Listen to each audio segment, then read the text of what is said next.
The Level Family Tempest event offers some nice rewards you're going to want to obtain. For scoring the maximum 50,000 points, you can get up to 42 orbs, 11,000 feathers, and 80 sacred coins. You can also get 50 Ephemeral 1 divine codes, as well as 1 fire blessing to go with Legendary Lilina from last month.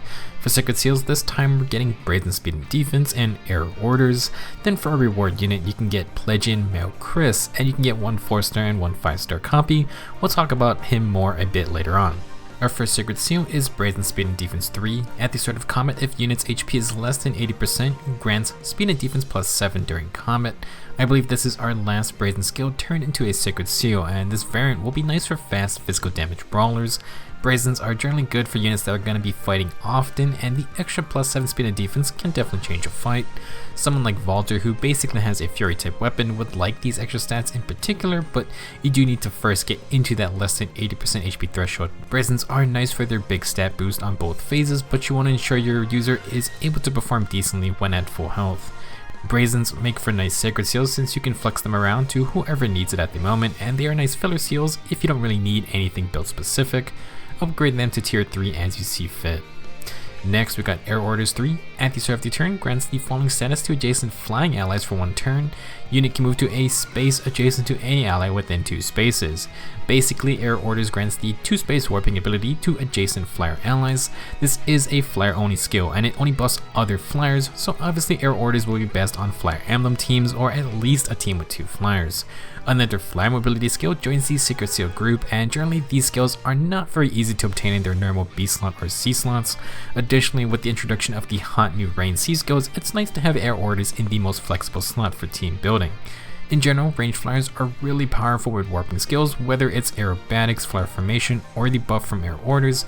Their attack range can be extended, and it can create some tricky situations in PvP modes where you let the AI do its thing. Add in some dancers and well, your units will be all over the place. The newest banner did just give us 3 new flying mages, but unfortunately since Error Orders warps you next to an ally, it's not the best fit for Tharja or Katarina with their Plegian weapons. That said, Error Orders is great for a flying dancer like Harmonized Dorothea and Lean. They can give their combative allies the buff, and their dance can cause even more mobility shenanigans. Add on someone like Archer Hinaka with her new Refine plus her own flyer mobility skills, and you got one annoying flyer emblem team. If you enjoy flying units, then Error Orders is for sure a nice secret seal to have in your back pocket. So this is the desert style of Plegia. How do I look? Plegian Male Kris will be our Tempest reward unit, and he's a very nice free unit. Kris is going to be an Axe Cavalier, and while we have gotten plenty of free-to-play friendly Axe units in the past year, the Axe Cavalry class has largely been forgotten throughout Phase lifespan. If you wanted to balance out your cavalry units, Kris may be worth using solely because we just don't get Axe Cavs very often. It will also help that he has some great base stats.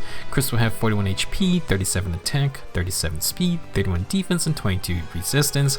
Very nice looking stat line, pretty similar to what a fast infantry war unit could come with. If you wanted a more offensive type Axe Cavalier, then Kris is going to be the go-to pick, and as we'll discuss later on, he does kind of dwarf the rest of his competition. For his weapon, Kris will have the Plegian Axe Plus, adding another inheritable axe to everyone's collection. This 14-might weapon has the same effect as the other inheritable Plegian weapons from the banner. If unit is not adjacent to an ally, inflict penalty on foes attack and defense during combat equal to -5 plus any current penalty on each of those stats. You calculate each stat independently. If you aren't familiar with the banner weapons, Plegian Axe essentially is a solo type weapon that inflicts -5 attack and defense, and also comes with debuff doubler. If the enemy has a -7 attack field debuff, Plegian Axe will add another -7 attack during combat. -7 plus -7 plus -5 comes to a total of -19 attack, and that is quite substantial for any fight. Similar to any of the other Plegian weapon users, you want to have a team that can debuff enemies before combat. You need those red numbers on enemies, and if the enemy can neutralize your debuffs, then Plegian Axe is going to have its base -5 attack and defense penalty. This weapon has high potential but requires setup and can be stopped if the enemy neutralizes those debuffs. For the rest of Kratos' base kit, he comes with Draconic Auras special, not the worst choice, but Plegian Axe isn't boosting his attack stat. For his A skill, he comes with Speed and Defense 2, which literally just grants a flat +2 speed and defense. Definitely a game breaking skill, can't believe they just gave it out on a free unit. As for a somewhat useful skill, Kris does have chill attack, and while a lot of reward units come with chill debuffs, at least this time it works with his weapon. Kris can debuff the highest attack enemy, and that -7 attack debuff will get doubled thanks to Plegian Axe. For the most part, Plegian Kris is going to be used for his nice stat line and for his weapon. Chill attack can be useful, but there are still plenty of other strong B skills to be used instead. If you want to merge up Kris, then for his neutral nature, he's going to get +1 HP, attack, and speed. Obviously, if you don't want to spend trade fruits, that's about as good as it gets, and Kris does not have any super boons. If you did want to go for a boon, I would probably go with plus speed. Here's a look at all of our other free-to-play Axe Cavaliers. There were literally only 2 5-star only Axe Cavaliers, which are Spring Alphonse and Pirate Veronica and Xander. If you just wanted to focus on speed stats, it's clear that Plegian Kris is the winner. His closest competitor is, funnily enough, Groom Marth, but Kris has 1 extra point of speed with 6 more attack. He also has more HP, defense, and resistance thanks to his higher BST. The only other Axe Cav with more than 30 speed here is Titania, but her attack stat is much lower. Spring Alphonse is the next fastest, but he also will not match Kris's nice 37 attack and speed spread. Very little competition in the Axe Cavalier group, and Plegian Kris is going to be the go-to for offensive speed builds. He is our first Gen 5 Axe Cavalier, and who knows, he might be our only Gen 5 Axe Cav unless Intelligent Systems decides to show this class type some love. For builds, Kris already has decent stats for a typical attack and speed initiation build. I would replace his A skill with Darting Blow, Death Blow, or Swift Spear if you have it. Because Plegian Axe is a solo type weapon, it just makes sense to use a solo Sacred Seal, and Kris can use the attack and speed variant to good effect. Now, to make the most of Plegian Axe, we need debuffs on the field. Kris can keep a chill attack, but preferably you want stronger combative skills like Desperation or even Vantage. While Kris will have a pretty decent player phase, assuming he can attack a debuffed enemy, he may also survive the enemy phase if you use Attack Smoke to help Plegian Axe do its job. Like we said, that -7 attack debuff will turn into -19 attack in total with the Plegian Axe active, and that can definitely let Kris survive an extra round of combat. You can use Attack Smoke in the C slot or Sacred Seal slot, but maybe you want to use Defense Smoke as well for huge defense debuffs. If you have teammates who can supply Kris with the debuffs, then you can just use Route Speed and Defense from Ferdinand, or maybe a Wave buff to get some extra stats. If you do use Attack Smoke, then perhaps some Brazen skills may also be effective, and you can even use the new Brazen Speed and Defense Sacred Seal. Something I didn't mention yesterday is using the Plegian weapons with Heavy Blade. Because they provide huge attack debuffs, they can win you the attack stat check, and that can be good for Kris because he can use Gale Force. You can get Heavy Blade in the A slot from John Key, and with the attack and speed solo seal, we can just swap the place of these 2 skills if you want. With this setup, we definitely want Attack Smoke because ideally Kris initiates on an enemy, he already wins the attack comparison on, he procs Gale Force and Attack Smoke's debuffs, and it's going to create that -19 attack stat difference thanks to Plegian Axe. That could let Kris attack again and survive a counterattack, so you wouldn't need Desperation necessarily. That's going to be up to you though.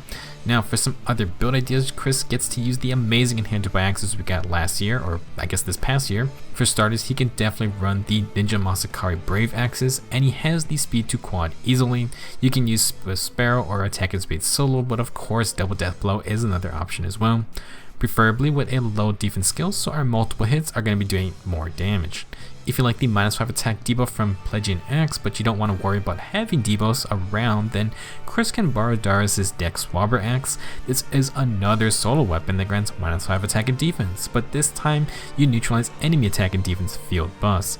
Add on 2 solo skills with something like low attack and speed, and you could get up to -8 attack debuffs while neutralizing 3 different field buffs on the enemy. You then get your double solo skills for huge stat boost on both phases. Plegian Kris isn't going to be able to run damage reduction abilities like his original self, but at least with 3 movement, it's going to be easier to activate those solo conditions. Overall, not the craziest Tempest trials ever, but still pretty solid. Brazen Speed and Defense and Air Orders are good seals, but they're not must upgrades. Use them if you need them. As for Plegian Kris, well, he'll be nice to have just because we have so little Axe Cavaliers in the first place. He comes at 5 stars already with solid attack and speed stats, so you just need to decide on a build. If you stick with the Plegian Axe, you probably need a debuffer on your team, otherwise skills like Chill Attack or Attack Smoke will be important to get the most out of the weapon. Like we mentioned though, Axe units have so many good inheritable weapon options, and Kris is in a good spot to have some versatile builds. You can use the Ninja Masakari Axes for a speedy 3 movement Brave Axe Cavalier, or switch over to the Dex Swabber for a less debuff reliant solo playstyle. If the Fire Sweep Axe was easier to get, that would be another good option, especially with the long attack range of a Cavalier. Definitely not a groundbreaking unit, but Plegian Kris is a nice reward. For newer players, he's a great addition if you don't want to build up those older Axe Cavaliers.